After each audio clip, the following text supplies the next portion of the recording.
Welcome to Deer Camp Harvest Report. Thanks for joining me. In this episode, we will be taking a look at some nice bucks that have been harvested recently. Let's start off by checking in with Mr. John Dudley. John connected with this very impressive whitetail after what sounds like a long all-day sit.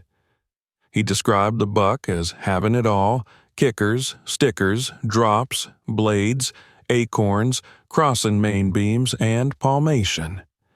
You're not lying, Mr. Dudley. That buck certainly has it all. I would add mass to that list as well. Congratulations, John, on a true giant. Next up, let's take a look at a truly incredible whitetail that was harvested in Kansas. Chad Chambers punched his Kansas tag on this 250-inch behemoth. This is what Kansas dreams are made of. Chad describes the buck as a once-in-two-lifetimes kind of deer, and I think that's a great way to say it. Chad was watching this deer for 3 years. Makes me wonder what the buck looked like all those years.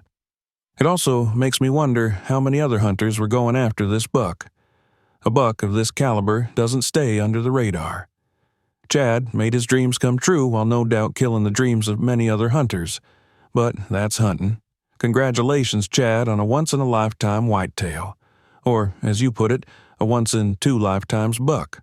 Now let's check in with the slock master himself. Mr. Tim Wells slocked himself another big Luey.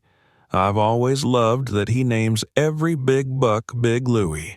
I'm not sure if he does it ironically, as a way to make fun of guys that name their deer, or if he just likes calling all bucks Big Luey. Either way, I think it's great. This Big Luey is certainly big, carries quite a lot of mass all the way through his beams. This buck is certainly not lacking character. Congrats, Tim, on another Big Luey. I look forward to watching this hunt. Lastly, let's take a look at a couple of really impressive deer killed on the same property during the same hunting season. I thought this was interesting to see, to have two deer around 200 inches, both on the same property, and both killed on that property in the same season. The chances of that happening have to be pretty small. The first buck was taken by a fella named Kyle.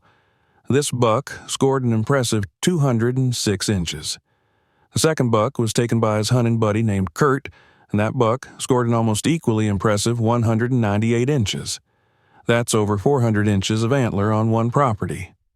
I'm not sure if these guys should sell this property now, while the property value has to now be at an all-time high, or if they should keep the property because it's clearly a giant buck factory.